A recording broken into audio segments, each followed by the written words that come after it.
नमस्कार। आज हम दर्शन शास्त्र के इतिहास पर थोड़ी गहरी नजर डालेंगे। हमारे पास योस्टीन गार्डर की किताब सोफी की दुनिया के कुछ अंश हैं। कोशिश रहेगी कि इन गहरे विचारों में से कुछ दिलचस्प बातें निकालें। कहते हैं फलसफे की शुरुआत होती है हैरत से। ये दुनिया, हमारा वजूद कितना अजीब है ना? हम कौन हैं? कहाँ से आए? ये सवाल बिल्कुल बच्चों जैसे हैं। जैसे कोई जादूगर खाली टोपी से खरगोश निकालें तो हम चौंक जाते हैं। बिल्कुल, लेकिन होता क्या है कि ज्यादातर बड़े लोग दुनिया के इतने आदी हो जाते हैं कि वो हैरत करना भूल जाते हैं, मानो खरगोश के नरम रों में ही आराम से बस गए हों। पर दार्शनिक वो उस बच्चे की तरह है जो पूछता रहता है, भाई ये खरगोश आया कहाँ से? और यही सवाल पूछना, यही उनका एक तरह का प्रोजेक्ट बन जाता है। हर फिलॉसफी का अपना खास सवाल होता है। हाँ, जैसे वो शुरुआती यूनानी दार्शनिक थे। उनकी खास बात ये थी कि उन्होंने दुनिया को देवताओं की कहानियों से हटकर समझने की कोशिश की। हम्म। प्राकृतिक वजहों से हम्म। ये मानना छोड़ दिया कि थॉर देवता के हथौड़े से बारिश होती है या बिजली चमकती है। जी हाँ, और ये बहुत बड़ा एक क्रांतिकारी बदलाव था। आप डेमोक्रिटस को ही देखिए, उनका ये सोचना कि हर चीज छोटे छोटे न टूटने वाले कणों से बनी है, एटम से, जो बस अलग अलग तरीके से जुड़ते हैं और सब कुछ बनाते हैं। कमाल है। ये तो आज के विज्ञान जैसा सोचना हुआ, वो भी तब जब कोई माइक्रोस्कोप नहीं था।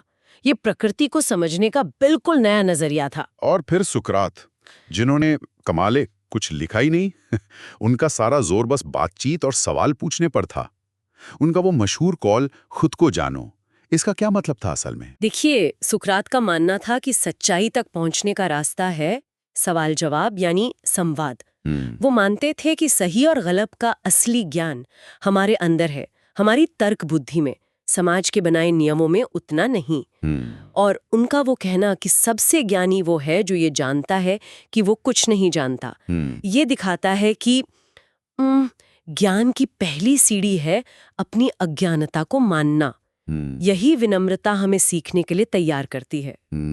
सुकरात के बाद आए उनके शिष्य प्लेटो। उनका वो विचारों या रूपों का सिद्धांत, ये थोड़ा मुश्किल लगता है ना? क्या वो ये कह रहे थे कि ये जो दुनिया हम देखते हैं ये असली नहीं है? हाँ, एक तरह से कह सकते हैं। प्लेटो का मानना था कि जिन चीजों को हम अपनी इंद्रियों से महसूस करते हैं वो तो बदलती रहती हैं, परफेक्ट नहीं होती। जैसे हम हजारों किस्म के घोड़े देखते हैं, पर हमारे जहन में घोड़े का एक परफेक्ट आइडिया, एक रूप होता है। प्लेटो के लिए यही आदर्श रूप ही असली और हमेशा रहने वाला ज्ञान थे, और इन्हें हम सिर्फ अपनी बुद्धि, अपने तर्क से समझ सकते हैं। उनकी वो गुफा वाली कहानी इसी सफर को दिखाती है, कैसे हम छायाओं की दुनिया से निकलकर विचारों की असली रोशनी तक पहुंचते हैं। ये दुनिया के अस्थिरता का एक जवाब खोजने की कोशिश थी शायद।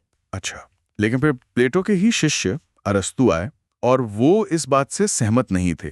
बिल्कुल नहीं। अरस्तु ज्यादा जमीनी दार्शनिक थे। उन्होंने कहा, भाई ज्ञान तो इसी दुनिया से आता है, इंद्रियों से, चीजों को देखने, छूने, सुनने से। उन्होंने हर चीज में एक संभावना, पोटेंशियलिटी और वास्तविकता, एक्चुअलिटी देखी। जैसे अंडे में चूजा बनने की संभावना। और चीजों को समझने के लिए उन्होंने उनके कारण और सबसे जरूरी उनके उद्देश्य यानी मकसद पर जोर दिया। उनका ध्यान चीजों को बांटने, वर्गीकरण करने, लॉजिक बनाने पर ज्यादा था। प्लेटो जहां ऊपर आदर्श दुनिया देख रहे थे, अरस्तु यहीं इसी दुनिया को समझने समझाने में लगे थे। ये तो सोचने के बिल्कुल अलग अलग ध्रुव हो गए हैं। अच्छा, फिर कई सदियों बाद पुनर्जागरण काल आया, रेनेसां। तब फिर से इन यूनानी विचारों में दिलचस्पी पैदा हुई, सही है ना? हाँ बिल्कुल, और साथ ही साथ विज्ञान का भी जबरदस्त विकास हुआ। कोपरनिकस, गैलीलियो, न्यूटन, इन्होंने तो ब्रह्मांड को देखने का हमारा तरीका ही बदल दिया। धरती अब ब्रह्मांड का केंद्र नहीं रही, और प्रकृति के नियमों को गणित की भाषा में समझा जाने लगा। और इसी माहौल में देकार्त आए। उनका वो मशहूर वाक्य, मैं सोचता हूँ इसलिए मैं हूँ।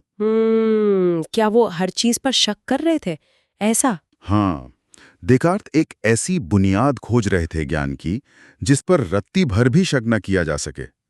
उन्होंने पाया कि वो हर चीज पर शक कर सकते हैं, लेकिन इस बात पर नहीं कि वो शक कर रहे हैं, यानी सोच रहे हैं। और अगर सोच रहे हैं तो उनका होना तो पक्का है। ये तर्क को ज्ञान का आधार बनाने की एक बड़ी कोशिश थी। लेकिन फिर अनुभववादी आ गए, लॉक, ह्यूम जैसे लोग वो कहते थे कि नहीं, ज्ञान तो सिर्फ अनुभव से आता है।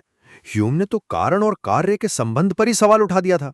बड़ा रेडिकल विचार था ये। हाँ, ये बहुत बड़ा मुद्दा था। ज्ञान आता कहाँ से है, दिमाग के अंदर से या बाहर के अनुभव से? फिर आए इमैनुअल कांट और उन्होंने इसका एक बहुत ही शानदार हल निकाला।